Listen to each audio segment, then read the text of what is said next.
Hello student, जो हमारा general management के कुछ क्वेश्चन रह गए थे इम्पोर्टेंट, जो ग्रुप टू और सब ग्रुप फोर में आ सकते हैं, मतलब ऐसे क्वेश्चन बनते हैं जनरल मैनेजमेंट से, तो वो हम फटाफट देख लेते हैं और ज़्यादा टाइम इसमें स्पेंड नहीं करेंगे क्योंकि हमें जनरल मैनेजमेंट इतना डीपली नहीं पढ़ना है। केवल उसमें कुछ शब्द यदि हमें याद रह जाए तो हम उसको क्लिक कर सकते हैं। क्वेश्चन यदि पेपर में आ गया तो हम उसको जल्दी से क्लिक कर सकते हैं यदि हमने हल्के व्यू में पढ़ा है, तो वही हल्के व्यू में ही देखेंगे हम। ठीक है, बाकी अदर सब्जेक्ट मजबूत करेंगे।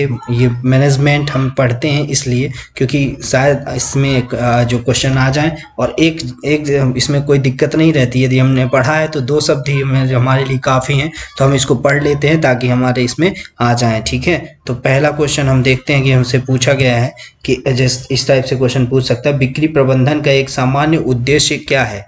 तो वितरण के लिए उपयुक्त चैनल का चयन करना। ठीक है, तो इतना याद रहेगा तो हम लगा सकते हैं कि वितरण के लिए उपयुक्त चैनल का चयन करना। तो ये हमारा इस टाइप से क्वेश्चन बन सकता है। ठीक है, फिर नेक्स्ट क्वेश्चन की ओर बढ़ते हैं। फिर फॉर्म में भरी गई ग्राहकों की प्रतिक्रिया। फॉर्म में भरी गई, जो फॉर्म में ग्राहक भरते हैं वो किस पर निर्भर करती है? फॉर्म में भरी गई ग्राहकों की प्रतिक्रिया किस प्रकार की सूचना होती है? तो वो होती है बाहरी सूचना। इसमें आपको ऑप्शन रहेंगे तो इस प्रकार से क्वेश्चन आ सकता है। फिर है विशिष्टीकरण एवं कुशलता ही संगठन का ढांचा निर्धारित कर रही है। यह क्या दर्शाता है? विशिष्टीकरण एवं कुशलता ही संगठन का ढांचा निर्धारित कर रही है, तो वो क्या दर्शाता है? तो मानव संसाधन में परंपरागत सिद्धांत बाहर होते जा रहे हैं, यह दर्शाता है। क्या? विशिष्टीकरण एवं कुशलता। दो चीज याद रखनी है तुरंत ही। यदि पेपर में ऐसा कोई क्वेश्चन आ गया तो हमको याद रहेगा कि मानव संसाधन में परंपरागत सिद्धांत बाहर होते जा रहे हैं। ठीक है, फिर नेक्स्ट है रोज नामचे एवं अन्य सहायक पुस्तकों से खाता बही में प्रविष्टियां करने की प्रक्रिया क्या कहलाती है? खाता बही में प्रविष्टियां करना क्या कहलाता है? खतौनी कहलाता है। फिर है किसी कर्मचारी के कार्य की प्रशंसा करना तथा उसको पुरस्कार देना, अवार्ड देना क्या कहलाता है उसमें मैनेजमेंट में? तो उसको बोलते हैं अभिप्रेरणा। उसको अभिप्रेरणा दी जा रही है। ठीक है, तो इस टाइप से क्वेश्चन बनते हैं। फिर है स्थिर लागत पर ऋण कोषों का प्रयोग करना क्या कहलाता है? स्थिर लागत पर ऋण कोषों का प्रयोग करना समता पर व्यापार। फिर है किसने कहा है कि बजट एक निश्चित अवधि के लिए सरकार की वित्तीय योजना है? तो एक टेलर उन्होंने इसको प्रतिपादित किया था कि बजट एक निश्चित अवधि के लिए सरकार की वित्तीय योजना है। फिर है next question, post corp is very important word, मतलब इसके फुल फॉर्म भी है आपको। पी से planning, P for planning, O for organising, और S for staffing, D for directing, और कोऑर्डिनेटर समन्वय, रिपोर्टिंग और बजटिंग। तो पोस्ट कॉर्प आपको याद रखना इंपॉर्टेंट है मैनेजमेंट के लिए। उसको किसने सिद्धांत दिया था? लूथर गुलिक ने दिया था, और इसका फुल फॉर्म ये है, मतलब इसको याद ही करना है। ठीक है, फिर नेक्स्ट है विचारधारा का मस्तिष्क जटिल व प्रत्यक्ष दर्पण है। यह एक ऐसा प्रयोग है जिसमें मानसिक विचार शब्दों के रूप में ढलकर सम्मुख आते हैं। यह कथन किसका है? तो इसमें इतनी बड़ी परिभाषा आपको याद नहीं रखनी है। विचारधारा का मस्तिष्क यदि आपको इतना ही याद रह गया तो आप जॉर्ज हाउस्टन याद रख सकते हैं। ठीक है, विचारधारा का मस्तिष्क जॉर्ज हाउस्टन। ओके, नेक्स्ट है जो संस्थाएं विभिन्न ग्राहकों में अंतर नहीं करती और अपना एक विपणन कार्यक्रम अपनाती हैं, मतलब ग्राहकों से अंतर नहीं करती और विपणन कार्यक्रम अपनाती हैं, उसको भेदभाव रहित। भाई सिंपल है, ग्राहकों में अंतर नहीं करेंगे, भेदभाव नहीं करेंगे, भेदभाव रहित विपणन नीति लगाएंगे। फिर है नेक्स्ट, प्रबलीकरण का सिद्धांत किस पर आधारित है? तो वो प्रबलीकरण का सिद्धांत इतना प्रबल होता है कि उसमें अधिगम सिद्धांत और स्किनर के सिद्धांत पर लागू होता है। अधिगम का सिद्धांत और स्किनर का सिद्धांत प्रबलीकरण पर लागू होता है। ठीक है, नेक्स्ट क्वेश्चन फिर बढ़ते हैं। किस स्तर के प्रबंधक विभागीय उद्देश्यों के लिए चिंतित होते हैं? तो मध्य स्तरीय। ठीक है, विभागीय उद्देश्यों के लिए चिंतित होते हैं मध्य स्तरीय प्रबंधक, मध्य स्तरीय मैनेजर। वे निर्माता जो सभी बाजार में एक साथ पहुंचना पसंद नहीं करते, वे विपणन की कौन सी नीति का अनुसरण करते हैं? एक साथ बाजार में नहीं पहुंचना पसंद करते हैं वे निर्माता, तो उनको बोलते हैं केंद्रीय विपणन नीति या समन्वय सामान्य प्रबंधन। ओके, फिर है संगठन में प्राधिकरण के तीन प्रमुख प्रकार कौन कौन से होते हैं? ऑर्गेनाइजेशन में प्राधिकरण के तीन प्रमुख प्रकार, लाइन, स्टाफ और प्रकार्यात्मक। फिर है नेक्स्ट जो हमारा क्वेश्चन है, बाजार को उप बाजारों में बांटना क्या कहलाता है? तो बाजार का विभक्तीकरण कहलाता है। विज्ञापन रणनीति किस प्रबंधन का हिस्सा है?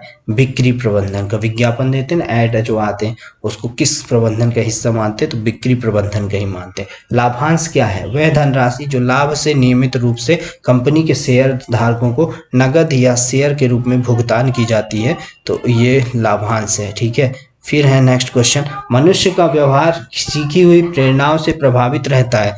सीखी हुई प्रेरणाओं से प्रभावित रहता है, ऐसा किसने कहा? मनुष्य का व्यवहार पैवोलोनियन मॉडल, ऐसा इसमें कहा गया है। फिर तुलन पत्र या बैलेंस शीट का लेखांकन समीकरण क्या है? तो परिसंपत्ति, देनदारियां, पूंजी। वे लेन देन जिनका लेखा अन्य किसी बही में नहीं होता, उनका लेखा कहाँ किया जाता है? तो वो है मुख्य जनरल में। फिर है शक्ति का एक ही केंद्र में स्थापित होना क्या कहलाता है? केंद्रीकरण। फिर है ईएसओपी का फुल फॉर्म क्या है? तो एम्प्लॉय स्टॉक ऑप्शन प्लान। ठीक है। फिर चेक क्या है? चेक एक है विनिमय पत्र है। चेक एक विनिमय पत्र है। फिर वस्तु की प्रकृति विपणन निर्णयों को प्रभावित करने वाला कौन सा घटक है? बाह्य घटक है। वस्तु की प्रकृति विपणन निर्णयों को प्रभावित करने वाला कौन सा घटक है? बाह्य घटक है। फिर मैनेजमेंट इन इंडस्ट्रियल वर्ल्ड नामक पुस्तक किसने लिखी है? बुक भी इंपॉर्टेंट है, पूछी जाती है। तो मैनेजमेंट इन इंडस्ट्रियल वर्ल्ड किसने लिखी है? हार्बिन्सन ने। मैनेजमेंट इन इंडस्ट्रियल वर्ल्ड हार्बिन्सन ने। प्रबंध यह जानने की कला है कि क्या करना है तथा उसे करने का सर्वोत्तम एवं सुलभ तरीका कौन सा। बस इतना याद रखना है। FW Taylor. ठीक है। टेलर के बारे में अभी मैंने पिछले उसमें भी बताया, वो भी इंपॉर्टेंट है, वो याद रखना है। लूथर गुलिक के बारे में बताया कि पोस्ट कॉर्प, वो भी याद रखना है। SWOT याद रखना है। बहुत सारे क्वेश्चन हैं जो बहुत जरूरी हैं मैनेजमेंट के लिए। फिर मनोवैज्ञानिक परीक्षण किस प्रकार के कर्मचारियों पर किया जाता है जिन्हें एक ही प्रकार का कार्य बार बार करना पड़ता है? तो वो है सामान्य प्रबंधक। फिर प्रतिबल साक्षात्कार क्यों लिया जाता है? ताकि पता लग सके कि आवेदक दबाव में कैसा प्रदर्शन करता है। मूल्यह्रास किस प्रकार की संपत्तियों पर हर वर्ष लगाया जाता है? तो मूल्यह्रास स्थायी संपत्तियों पर लगाया जाता है। ये इंपॉर्टेंट क्वेश्चन है। फिर न्यूनतम मजदूरी अधिनियम किस वर्ष पारित किया गया था? 1947 में। लेखांकन पुस्तपालन की कौन सी प्रक्रिया है? तो उत्तरवर्ती। फिर खाता बही क्या? खातों का एक समूह। खाता बही खातों का एक समूह है। फिर बंदरगाह श्रमिक रोजगार अधिनियम कब पारित किया गया था? 1948। फिर कार्य संबंधी ज्ञान व कौशल विकास करना, कर्मचारियों की कार्य क्षमता वृद्धि करना किसका उद्देश्य है? प्रशिक्षण का। फिर अंतर्राष्ट्रीय व्यापार में डंपिंग का क्या अर्थ है? वास्तविक उत्पादन लागत से कम दाम पर माल का निर्यात करना। फिर विपणन प्रक्रिया के 5 चरण कौन कौन से हैं? 5। तो 5C of marketing, important question. ग्राहक, customer company, competition and collaborators और टेक्स्ट और प्रसंग। मतलब इस प्रकार के क्वेश्चन आ सकते हैं। 5C of marketing. ठीक है। फिर वो जो मैंने बताया पोस्ट कॉर्प, तो बहुत ही अच्छे क्वेश्चन इसमें हमने देखा।